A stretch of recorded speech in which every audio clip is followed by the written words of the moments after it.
Hello बच्चों। तो आज के इस सेशन में ट्वेल्थ के एग्जाम के अंदर जो केमिस्ट्री वाला पोर्शन आया था आपके एग्जाम में, वो पोर्शन मैं डिस्कस करने वाला हूँ। ठीक है, जो कि प्योरली डी ब्लॉक से एलिमेंट से आया गया था।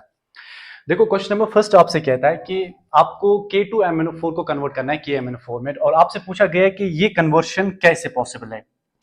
देखो बेटा, इतना तो हम जानते हैं कि जब हम KMnO4 की बात करते हैं तो KMnO4 को हम कैसे बनाते हैं। जब आप मैग्नीज डाइऑक्साइड लेते हो, जिसको आप पाइरोलिसाइड ओर बोलते हो, पाइरोलिसाइड ओर को हम फ्यूज करते हैं पोटेशियम हाइड्रोक्साइड के साथ ऑक्सीजन की प्रेजेंस में।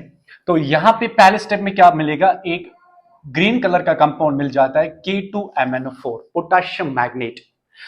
अब पोटेशियम मैग्नेट को मुझे कन्वर्ट करना है पर्पल कलर के कंपाउंड में KMnO4, पोटेशियम पर मैग्नेट, और यही पूछा गया कि ये कन्वर्शन कैसे पॉसिबल है। अब देखो बेटा, K2MnO4 को KMnO4 में बदलने के लिए आप क्या क्या कर सकते हो। आइदर आप इसकी रिएक्शन Cl2 के साथ कर लो, या आप इसकी रिएक्शन बेटा कार्बन डाइऑक्साइड गैस के साथ भी कर सकते हो, या आप इसकी सिंपली इलेक्ट्रिसिटी देकर इलेक्ट्रोलिटिक ऑक्सीडेशन करवाओ। तो मतलब तीनों में आप कोई भी स्टेप कर लो। आप जब ये स्टेप्स फॉलो करोगे उस वक्त K2MnO4 किस में कन्वर्ट होगा, KMnO4 में। दैट मींस क्वेश्चन नंबर 26 का जो करेक्ट आंसर है दैट्स ऑप्शन नंबर 4। ठीक है, क्वेश्चन नंबर 27 में आपसे पूछा गया है कि डाइक्रोमेट डाइएनाइन के अंदर आपको बोलना है कि यहां पे कौन सी बॉन्ड लेंथ बराबर है, मतलब और द इक्विवेलेंट और नॉन इक्विवेलेंट। देखो, डाइक्रोमेट डाइएनाइन क्या है। बेसिकली आपके पास, अगर आपके पास क्रोमेट होगा तो जब आप दो क्रोमेट को मिलाते हो ना, तो वहां पे क्या बन जाता है, डाइक्रोमेट, C और 2O7 2 माइनस। ठीक है, तो अगर मैं डाइक्रोमेट की बात करूं तो देखो बच्चों, डाइक्रोमेट की स्ट्रक्चर कुछ इस तरह से होती है। नाउ सी, हम जानते हैं कि डाइक्रोमेट के अंदर क्या होता है कि इसका जो इलेक्ट्रॉन क्लाउड है ना, ये डिलोकलाइज्ड होता है। मतलब अगर आप इस पार्ट के ऊपर फोकस करोगे, और एग्जैक्टली अगर आप इस पार्ट के ऊपर फोकस करोगे तो इन दो पार्ट्स में आपको ये मिलेगा कि यहां पे रेजोनेंस होती है। क्या होती है, रेजोनेंस। और रेजोनेंस की वजह से इन बॉन्ड्स के अंदर पार्शियल डबल बॉन्ड कैरेक्टर आ जाएगा। ठीक है, तो अगर इन बॉन्ड्स के अंदर पार्शियल डबल बॉन्ड कैरेक्टर आ जाएगा तो मैं ये बता सकता हूं कि यहां पे 6 क्रोमियम ऑक्सीजन बॉन्ड्स जो है ना, उनकी बॉन्ड लेंथ ऑलमोस्ट क्या बनेगी, इक्विवेलेंट बनेगी। और रीजन क्या है, reason is because of resonance. Because resonance की वजह से उनके अंदर कौन सा कैरेक्टर आ जाएगा, पार्शियल डबल बॉन्ड कैरेक्टर आ जाएगा। So dichromate dianion, that means question number 27, question number 27 में क्या है, 6 क्रोमियम ऑक्सीजन बॉन्ड लेंथ्स और equivalent. That means question number 27 का जो ऑप्शन नंबर 2 है ना, वो करेक्ट है। ठीक है, क्वेश्चन नंबर 28 क्या कहता है कि interstitial compounds are formed when small sized atoms are trapped in the lattice of a crystal. ये हम जानते हैं कि डी ब्लॉक एलिमेंट्स के पास टेंडेंसी होते हैं इंटरस्टिशियल कंपाउंड्स को फॉर्म करने की। और कैसे फॉर्म करते हैं, उनके मेटेलिक, जब उनका लैट्स बन जाता है, उनके लैट्स के अंदर वैकेंट स्पेस प्रेजेंट होते हैं, जिनका हम नाम देते हैं इंटरस्टिशियल साइट्स।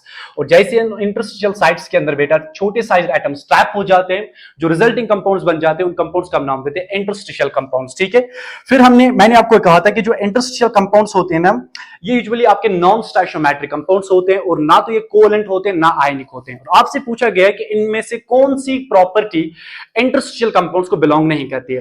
देखो, प्रॉपर्टी नंबर फर्स्ट उसने क्या लिखा है कि इनका मेल्टिंग पॉइंट प्योर मेटल के कंपैरिजन में ज्यादा होता है, जो कि ऑब्वियसली होता है, they have high melting point compare to that of pure metal. Second, ये हार्ड होते हैं।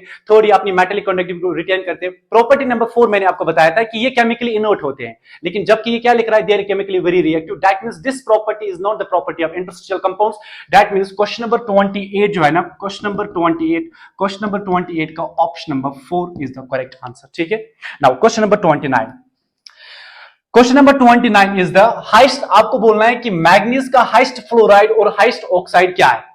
अब बेटा एक चीज याद करो, अगर आपको याद होगा ऑक्सीडेशन स्टेट्स में मैंने कहा था कि जो ट्रांजिशन मेटल है ना, कि अगर कोई ट्रांजिशन मेटल अपनी हाईएस्ट ऑक्सीडेशन स्टेट के अंदर आ रहा है, तो एक ट्रांजिशन मेटल अपनी हाईएस्ट ऑक्सीजन स्टेट के अंदर दो केस में आ सकता है। जब वो कंपाउंड फॉर्मेशन करेगा ऑक्सीजन के साथ, मतलब जब वो ऑक्साइड बनाएगा, ठीक है, और दूसरा जब वो कंपाउंड फॉर्मेशन करेगा फ्लोरीन के साथ, दैट मींस जब वो फ्लोराइड बनाएगा। ठीक है ना। दैट मींस एक ट्रांजिशन मेटल अगर अपनी हायर ऑक्सीजन स्टेट के अंदर आ रहा है, तो एक ट्रांजिशन मेटल अपनी हायर ऑक्सीजन स्टेट के अंदर तभी आएगा जब वो या तो कंपाउंड फॉर्मेशन फ्लोरीन के साथ करके फ्लोराइड बनाएगा, या कंबाइन होकर ऑक्सीजन के साथ ऑक्साइड बनाएगा। फिर मैंने कहा था कि हायर ऑक्सीजन स्टेट को स्टेबलाइज करने की टेंडेंसी जो है ना वो ऑक्सीजन के पास ज्यादा होती है, फ्लोरीन के पास कम होती है। रीजन क्या है? बिकॉज ऑक्सीजन के पास टेंडेंसी होती है बेटा मल्टीपल बॉन्ड्स बनाने की, मतलब it can form single and double bonds, and due to higher tendency to form multiple bonds, that is the reason कि ऑक्सीजन के पास स्ट्रॉन्ग एबिलिटी होती है ट्रांजिशन मेटल की हायर ऑक्सीजन स्टेट को स्टेबलाइज करने की। और आपसे पूछा गया कि मैग्नीज का हाईएस्ट फ्लोराइड और हाईएस्ट ऑक्साइड क्या है, और अगर मैं बात करूंगा तो मैग्नीज का जो हाईएस्ट फ्लोराइड होता है ना वो होता है MnF4, ठीक है, और इसका जो हाईएस्ट ऑक्साइड होता है बेटा दैट्स Mn2O7, जिसको आप मैग्नीज हेप्टा ऑक्साइड बताते हो। सो क्वेश्चन नंबर 29 का जो करेक्ट आंसर है, क्वेश्चन नंबर 29 का जो करेक्ट ऑप्शन है that's option number 3, that means MnO4 and Mn2O7 is the highest oxide of manganese, ठीक है। क्वेश्चन नंबर 30, यहां तक समझ में आया? 30 अब हम देख लेते हैं कि 30 क्वेश्चन हमसे क्या पूछता है और उसका करेक्ट आंसर क्या होगा, ठीक है। देखो क्वेश्चन नंबर 30 आपसे ये कहता है कि KMnO4 एक स्ट्रॉन्ग ऑक्सीडाइजिंग एजेंट की तरह काम करता है एसिडिक मीडियम के अंदर। ये सब हम जानते हैं कि एसिडिक कंडीशंस के अंदर पोटेशियम परमैंगनेट जो है ना एक पावरफुल ऑक्सीडाइजिंग एजेंट की तरह काम करता है। फिर आपसे पूछा गया है कि वो एसिडिक मीडियम प्रोवाइड करने के लिए हम यूज करते हैं डाइल्यूट सल्फ्यूरिक एसिड, HCl हम क्यों नहीं यूज करते हैं? बच्चों अगर आपको एक चीज पता होगा कि जो मैंने कहा था कि एसिडिक मीडियम को प्रोवाइड करने के लिए for the oxidation reactions of KMnO4 उसकी एसिडिक कंडीशंस के लिए हम यूज क्या करते हैं? Dilute sulphuric acid. हम HCl यूज नहीं कर सकते, that means HCl can not be used as an acidic medium for the oxidation reactions of KMnO4। यही पूछ रहा है कि HCl हम यूज क्यों नहीं कर सकते। रीजन मैंने बताया था कि अगर आपने HCl यूज किया, ठीक है, अगर हमने HCl as an acidic medium use किया पोटेशियम परमैंगनेट के साथ, तो बेसिकली पोटेशियम परमैंगनेट HCl को क्या करेगा? ये HCl को ऑक्सीडाइज करेगा बेटा Cl2 में, और अगर ये HCl को ऑक्सीडाइज करेगा Cl2 में तो दैट मींस ये फर्दर किसी और सब्सटेंस को ऑक्सीडाइज नहीं करेगा उस मीडियम के अंदर, एंड दैट्स व्हाई इस क्वेश्चन नंबर 30 का जो करेक्ट आंसर है ना that is HCl is oxidized by KMnO4 to Cl2। Question number 30 का जो करेक्ट आंसर है दैट्स ऑप्शन नंबर 2, ठीक है। 31 आपसे पूछा गया है कि highest oxidation states of transition elements are found to be in the combination of a which are combination of A and B which are। आपसे पूछा गया है कि ट्रांजिशन मेटल अपनी हाईएस्ट ऑक्सीजन स्टेट दो कॉम्बिनेशंस के अंदर दिखाता है A and B, और आपसे पूछा गया कि वो A and B क्या है, और मैंने आपको बताया था कि कोई भी ट्रांजिशन मेटल अपनी हायर ऑक्सीजन स्टेट दो केस में दिखा सकता है, एक जब वो कंबाइन होगा ऑक्सीजन के साथ, दूसरा जब वो कंबाइन होगा फ्लोरीन के साथ। That means oxygen and fluorine are the only two elements जो ट्रांजिशन एलिमेंट्स को ऑक्सीडाइज करते हैं बेटा उनकी हायर ऑक्सीजन स्टेट में। ऐसा क्यों? बिकॉज एक तो इनका साइज छोटा होता है, ऑक्सीजन और फ्लोरीन का साइज छोटा होता है, और सेकंड इनकी इलेक्ट्रोनेगेटिविटी ज्यादा है। तो क्वेश्चन नंबर 31 का जो करेक्ट आंसर है, 31 का जो करेक्ट आंसर है ना that's option number first, and option number first का मतलब क्या है? फ्लोरीन एंड ऑक्सीजन, ठीक है। क्वेश्चन नंबर 32, देखो 32 में क्या पूछा गया है कि आपके पास है अमोनियम डाइक्रोमेट, ठीक है। अमोनियम डाइक्रोमेट को आप यूज करते हो फायर वर्क्स के अंदर। फिर आपसे पूछा गया है कि जो ग्रीन कलर का पाउडर वहां पे एक्सप्लोड हो जाता है, वो ग्रीन कलर का पाउडर बेसिकली किस कंपाउंड का है, ठीक है। देखो बच्चों अगर मैं अमोनियम डाइक्रोमेट की बात करूं, एक चीज अगर आपको याद होगी कि मैंने आपको कहा था कि जब हम अमोनियम डाइक्रोमेट को हीट करते हैं, मतलब जब हम इसकी थर्मल डिकम्पोजिशन करते हैं, तो ये डिकम्पोज होके एक तो देता है nitrogen gas, right. Nitrogen gas के साथ साथ बेटा ये देता है CH2O3 chromic oxide plus hydrogen. और अगर मैं CH2O3 की बात करूं, क्रोमिक ऑक्साइड की बात करूं, तो बेसिकली यही हमारी ग्रीन कलर का एक पाउडर होती है, मतलब ये ग्रीन सॉलिड होता है।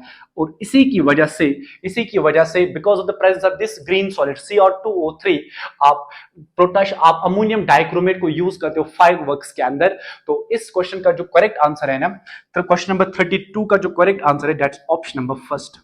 और ऑप्शन नंबर फर्स्ट क्या है? ऑप्शन नंबर फर्स्ट है बेटा CH2O3। यही ग्रीन कलर का सॉलिड होता है जब आप फायर वर्क को एक्सप्लोर करते हो, और यही ग्रीन कलर का सॉलिड बेटा बाहर आ जाता है उससे, ठीक है।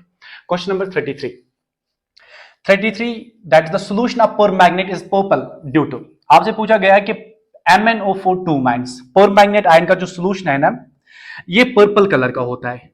MnO4 2 माइनस इसका जो सॉल्यूशन है ना ये पर्पल कलर का होता है, ठीक है। और इसका जो पर्पल कलर आपसे पूछा गया है किसकी वजह से है, ठीक है। नाउ एक चीज आपको याद होगा कि जो डी ब्लॉक एलिमेंट्स है ना उनके पास टेंडेंसी होती है बच्चों कलर्ड आयंस बनाने की, और फिर मैंने बताया था कि D block elements coloured ions क्यों बनाते हैं, बिकॉज ऑफ डीडी ट्रांजिशन। वो कलर क्यों एग्जिबिट करते हैं, because of DD transition. DD transition के लिए एसेंशियल रिक्वायरमेंट क्या थी, that was the presence of unpaired electron in D subshell. फिर मैंने बताया था कि अगर किसी ट्रांजिशन मेटल आयन के पास कोई भी अनपेयर्ड इलेक्ट्रॉन नहीं है और फिर भी वो कलर दिखा रहा है, कलर के पीछे सिर्फ एक ही रीजन होगा, that's charge transfer. If you look at the permanganate ion, no doubt permanganate ion किस कलर का होता है, ये पर्पल कलर का होता है। परमैग्नेट आयन में जो मैग्नीज है ना, ये अपनी हाईएस्ट ऑक्सीजन स्टेट के अंदर है +7, और जब मैग्नीज अपनी हाईएस्ट ऑक्सीजन स्टेट के अंदर होगा +7 तो इसके पास होगा 3d0 configuration. 3d0 configuration means इसके अंदर dd ट्रांजिशन नहीं होगी, तो ये होना चाहिए था कलरलेस, लेकिन ये क्या है, कलर्ड। और कलर के पीछे रीजन क्या है, दैट्स चार्ज ट्रांसफर। और बेटा ये चार्ज ट्रांसफर कहां से होती है, ये चार्ज ट्रांसफर होती है from oxygen to manganese. That means question number 33 का जो करेक्ट आंसर है दैट्स ऑप्शन नंबर सेकंड। ठीक है, charge transfer from oxygen to manganese. इसी की वजह से परमैग्नेट आयन का जो सोल्यूशन है ना, ये आपको पर्पल कलर का मिलता है। ठीक है, क्वेश्चन नंबर 34 पूछा गया है, ग्रीन विट्रॉल को हम कैसे बनाते हैं। ग्रीन विट्रॉल का मतलब है बेटा फेरस सल्फेट FeSO4। याद करो, मैंने आपको बताया था कि अगर आप लोगे FeS2 आयरन पायराइट, ठीक है, FeS2 is also called as fool's gold. बेटा जब आप फूल्स गोल्ड की क्या करोगे, इसकी आप एरियल ऑक्सीडेशन करोगे H2O with O2, तो बेटा ये कन्वर्ट हो जाता है FeSO4 में, और FeSO4 बेसिकली आपका क्या है, ग्रीन विट्रॉल। तो दैट मींस क्वेश्चन नंबर 34 का जो करेक्ट आंसर है दैट्स ऑप्शन नंबर 3।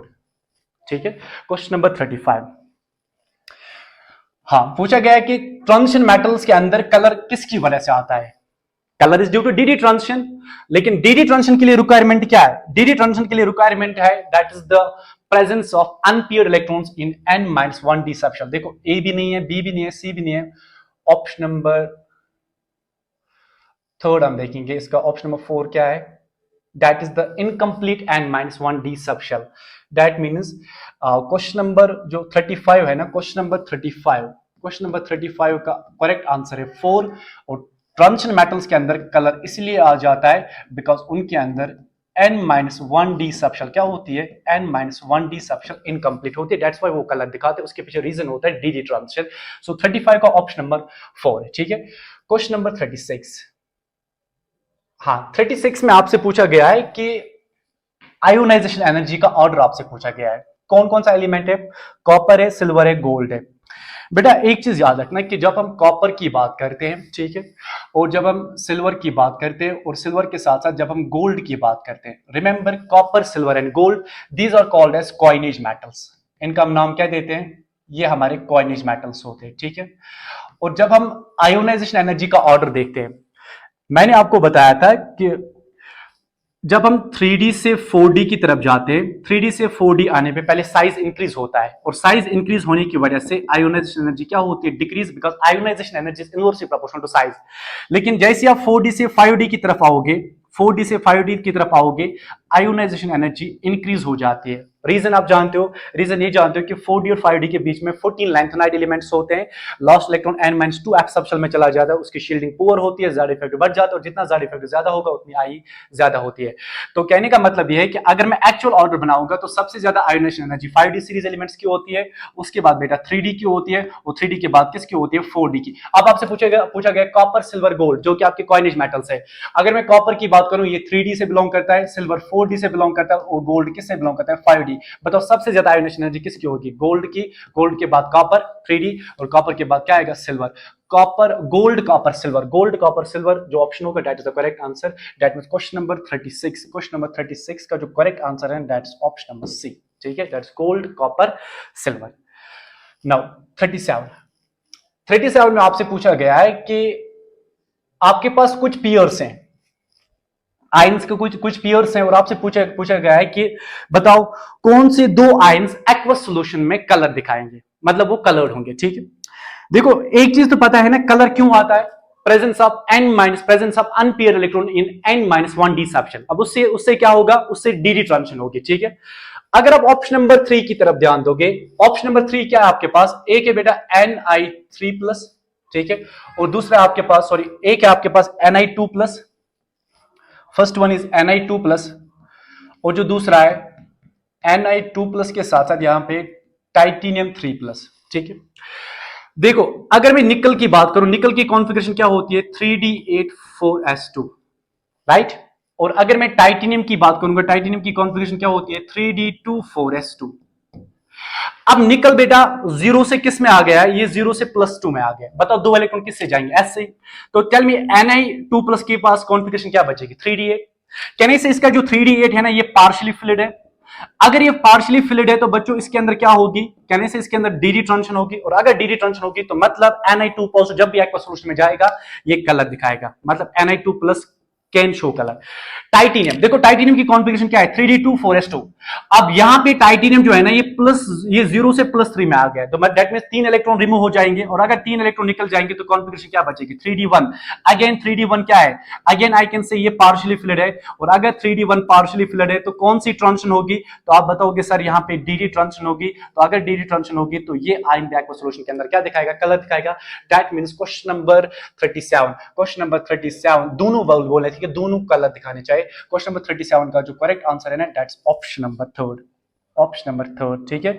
और ऑप्शन नंबर थर्ड क्या है, ऑप्शन नंबर थर्ड है बेटा Ni2+ गामा Ti3+, ठीक है। ध्यान 38 में पूछा गया है कि किस डी ब्लॉक एलिमेंट के पास maximum number of unpaired electrons present होंगे, ठीक है। Maximum number of unpaired electrons आपको बोलने यहां पे कि किस एलिमेंट के पास प्रेजेंट होंगे। देखो ऑप्शन नंबर फर्स्ट क्या है, जिंक Fe2+ Ni3+, और सेकंड इज Cu+। अगर मैं आयरन की बात करूंगा, देखो बेटा आयरन की जो कॉन्फ़िगरेशन होती है ना, दैट्स 3d64s2। मतलब जब भी आयरन अपनी न्यूट्रल स्टेट के अंदर होगा इसकी कॉन्फ़िगरेशन क्या होती है 3d64s2। और आयरन जो है ना वो यहां पे बेटा जीरो से किस में आ गया +2 में आ गया, जीरो से ये आ गया +2 में। तो दो इलेक्ट्रॉन किससे जाएंगे, दो इलेक्ट्रॉन S से जाएंगे। तो Fe2+ के पास कॉन्फ़िगरेशन क्या बचेगी 3d6। और जब आप 3d6 को ऑर्बिटल रिप्रेजेंटेशन दोगे तो 1 2 3 4 5 और एक यहां पे। So maximum number of unpaired electrons जो है ना वो Fe2+ आयन के पास होते हैं। So option number question number 38 का जो ऑप्शन नंबर 2 है ना, this will be the correct answer, right. Question number 39 पूछा गया है कि the property which is not the characteristic of transition metal ions.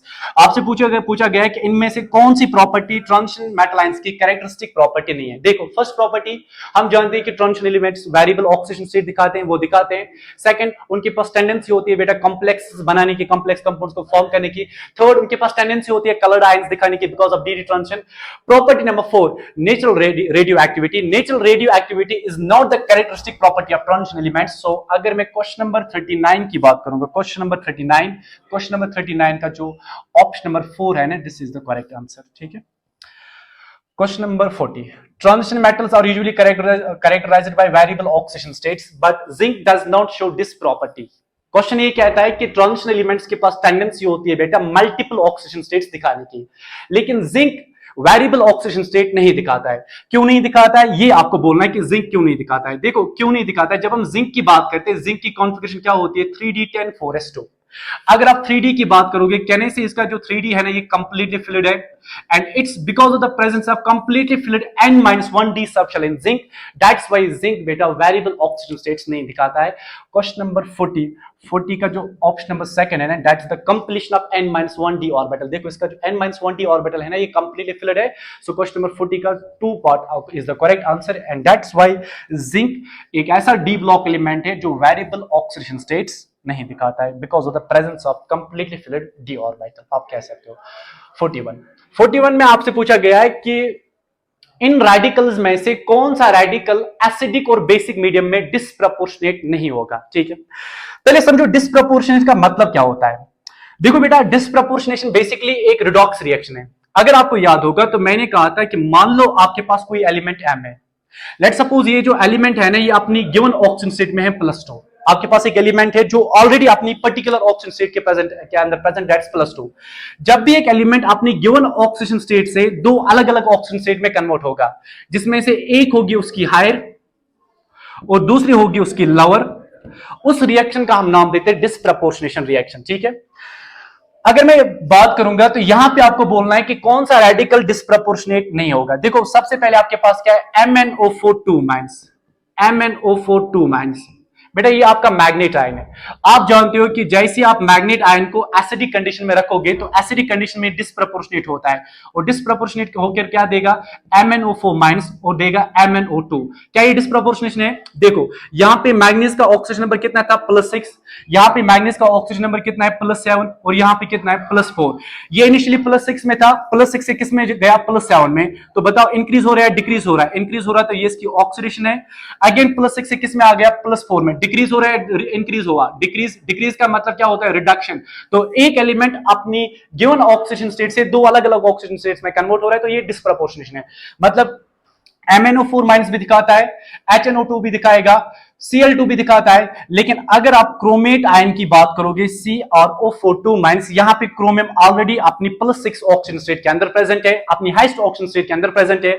इससे नीचे आ सकता है, +6 से नीचे आ सकता है, लेकिन +6 से ऊपर नहीं जा सकता है। एंड दैट्स वाई क्रोमेट जो है ना, ये एसिडिक और बेसिक कंडीशन में डिस्प्रपोर्शनेट नहीं होगा। दैट मींस क्वेश्चन नंबर 41 का जो करेक्ट ऑप्शन है, 41 का जो करेक्ट ऑप्शन है, that's option number 3, that's chromate ion. Chromate ion बेटा एसिडिक और बेसिक कंडीशन में डिस्प्रपोर्शनेट नहीं होगा, बिकॉज उसके अंदर क्रोमियम ऑलरेडी अपनी हाईएस्ट ऑक्सीजन स्टेट के अंदर प्रेजेंट है। ठीक है, क्वेश्चन नंबर 42 आपसे पूछा गया है कि आपके पास है MnO2, राइट, पायरोल्यूसाइड और MnO2, इसको आप फ्यूज करोगे पोटेशियम हाइड्रोक्साइड के साथ। फिर पूछा गया है कि वहां पे एक ग्रीन कलर का कंपाउंड बन जाता है। आपसे पूछा गया है कि वो कंपाउंड होता क्या है, उसकी मॉलिक्यूलर फॉर्मूला क्या है, अपार्ट फ्रॉम दैट उसका कलर क्या है। मैंने आपको बताया था MnO2 की रिएक्शन जैसे आप पोटेशियम हाइड्रोक्साइड के साथ करोगे in the presence of O2, तो बेटा यहां पे आपको एक ग्रीन कलर का कंपाउंड मिलेगा K2MnO4, और यही K2MnO4 आपका ग्रीन कलर का बेसिकली कंपाउंड होता है। सो क्वेश्चन नंबर 42 का जो करेक्ट ऑप्शन होगा, that's option number first, K2MnO4 having which colour, having green colour. ठीक है, 43 देखो, 43 आपने किया है, on heating dichromate, ammonium dichromate, जब आप अमोनियम डाइक्रोमेट को हीट करते हो तो कौन सी गैस लिबरेट होती है, जरा ध्यान दो। अमोनियम डाइक्रोमेट की फॉर्मूला क्या होती है, NH4 होल ट्वाइस CO2O7, ये आपका अमोनियम डाइक्रोमेट। ठीक है, जब आप इसको हाई टेम्परेचर के ऊपर हीट करते हो तो ये डिकम्पोज होकर क्या कह देता है, एक तो ये ग्रीन कलर का सॉलिड देता है CO2O3, सेकंड बेटा ये वाटर देगा फ्री में, और वाटर के साथ साथ ये N2 गैस को लिबरेट करता है। तो ये याद रखना, जब भी हम अमोनियम डाइक्रोमेट को हीट करेंगे, अमोनियम डाइक्रोमेट को जब भी आप हीट करोगे तो वहां पे एक ग्रीन कलर का सॉलिड बन जाता है CO2O3, और उसके साथ साथ एक गैस लिबरेट होती है, and what's that gas, that's nitrogen gas. So option number, question number 43 का जो करेक्ट आंसर है ना, that's option number 4, nitrogen gas evolve हो जाती है जब भी आप अमोनियम डाइक्रोमेट को क्या करते हो, हीट करते हो। ठीक है, नाउ क्वेश्चन नंबर 44, हाँ आपसे पूछा गया लोवेस्ट बॉइलिंग पॉइंट। ये आप जानते हो ना कि group 12 elements zinc, cadmium, mercury, उनका मेल्टिंग और बॉइलिंग पॉइंट लो होता है, दैट्स व्हाई वो आपके सॉफ्ट मेटल्स होते हैं। क्वेश्चन नंबर 44, ये एज इट इज नहीं करना है, इसका करेक्ट ऑप्शन है 4, that is zinc. In transition metal में से बेटा जिंक का मेल्टिंग पॉइंट क्या होता है, इसका मेल्टिंग पॉइंट भी लोवेस्ट होता है, इसका बॉइलिंग पॉइंट भी लोवेस्ट होता है। देखो क्वेश्चन नंबर 45, ये एक रिएक्शन बेस्ड है। क्वेश्चन आपसे कह रहा है कि आपके पास है कॉपर, ठीक है, कॉपर की रिएक्शन आपको करनी है नाइट्रिक एसिड के साथ, HNO3 के साथ। लेकिन ये जो नाइट्रिक एसिड है ना, it must be hot and concentrated. ये क्या होना चाहिए, हॉट एंड कॉन्सेंट्रेटेड। याद करो, अगर आप यही कॉपर लोगे, इसकी रिएक्शन करोगे नाइट्रिक एसिड के साथ, लेकिन वो अगर डाइल्यूट होगा, ठीक है, देखो जैसे आप कॉपर की reaction hot and concentrated nitric acid के साथ करोगे ना, तो बेटा यहां पे basically nitrogen dioxide gas liberate होता है। लेकिन अगर आप इसी की जगह डाइल्यूट नाइट्रिक एसिड यूज करोगे तो यहां पे नाइट्रिक ऑक्साइड गैस लिबरेट होता है। तो यहां पे इसने दिया है hot and concentrated nitric acid, तो जब भी आप कॉपर की reaction hot and concentrated nitric acid के साथ करोगे, कौन सी गैस लिबरेट होती है, nitrogen dioxide gas. That means question number 45 का जो करेक्ट आंसर है, that's option number 2 with the liberation of NO2, this is what we call as nitrogen dioxide। ठीक है, चलो 46 देखो, पूछा गया है कि H2S की रिएक्शन एसिडिक K2CO2O7 के साथ करनी है, और आपसे पूछा गया है कि इस रिएक्शन के दौरान कौन सा कंपाउंड नहीं बनेगा। ठीक है, देखो बेटा कहने का मतलब क्या है, मान लो अगर आपके पास है Cr2O7 2 माइनस, आप जानते हो ना कि एसिडिक कंडीशन के अंदर ये पावरफुल ऑक्सीडाइजिंग एजेंट की तरह काम करता है।